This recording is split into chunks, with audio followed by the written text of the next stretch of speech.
Okay, welcome back, engineers. We're so excited for another Lego lesson today. We're going to be helping our Lego friends Sam and Sarah build a toy using Legos. So they're going to build a toy that they want to play with using the Lego bricks that we used last week to build our awesome car launcher and robot hockey player.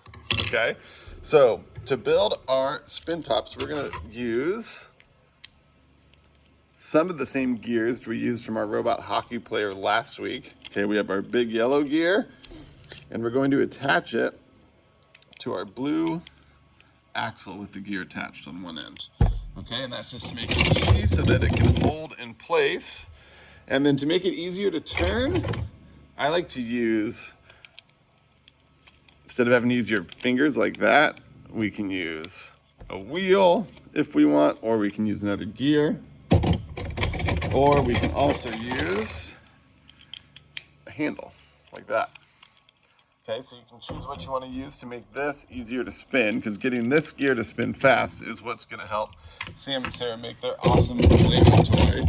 Okay, now connected to that big gear, we're going to make a separate piece, another one of our short blue axles with gears, and then a big yellow gear.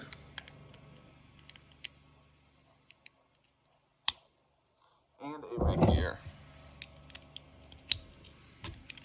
Okay, and now what we're going to do is we're going to make it, remember how last week we had the crown gear on the robot hockey player connecting to the big yellow gear?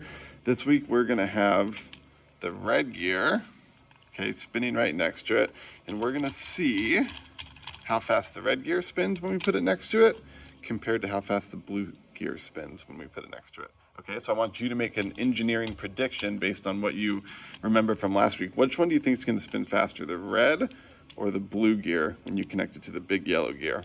Okay, so make your predictions, and then now we're going to do a test with our awesome Lego toy. Ready? You're about to find out what it's called when you see it in action. So we're going to do a test, and we're going to flip it over like this. Now, if I don't leave my hand there, then it'll fall out. So we have to make sure that before we turn it over, our hand's holding that gear out so it doesn't fall out. So we're going to put it like that. Then I'm going to hold it on the table, and I'm going to spin it. Then I'm going to lift up. I'm going to see how long it spins for. Ready? Ooh, only like 2 seconds. That was not very good. I'm going to try that again. Ready? I'm going to go as fast as I can. Not a very cool toy, right? Okay, so the red gear is not working great. What happens if we flip it over and try the blue gear?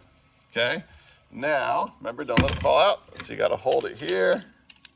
Good job, engineers. Now we're going to put it on the table. Hold it right here, spin it.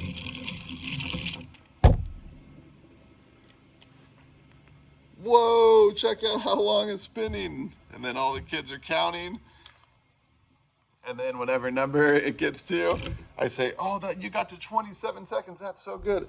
I've never gotten it past 27. Let's see if any of you guys can get it past 27 seconds, because that's my record. And then after they build it and they test it over and over again because they love it so much, you can, if this is too small for their hands to hold on to, you can also connect another piece like this to make it a little bit easier to hold. Or sometimes I tell them to work in teams too when they're holding it and spinning it. It'll be a little bit hard for them at the beginning, but then they figure it out pretty quick. That can make it easier for them too. They go like that. And then after they launch it over and over and over again, then I give them a bonus challenge to see if they can figure out how to launch 2 spin tops at once. So that involves putting this one in the middle. You gotta take this out for that. And then you put 1 spin top here. And then the other one on the other side.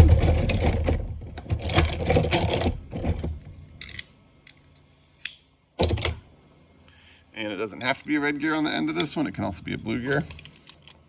And then go like this. And then they can do the double, which they absolutely love.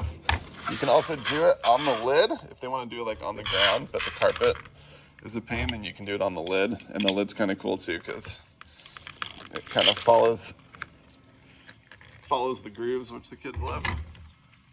And then after they do the double, then another bonus challenge is that they can build like towers to try to knock over to see how accurate they can make their spin tops move. So even just like a simple piece like this, that'll fall over easily. So let's see how much you can control your toy.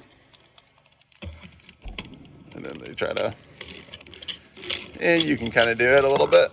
Oh, and they can also do that.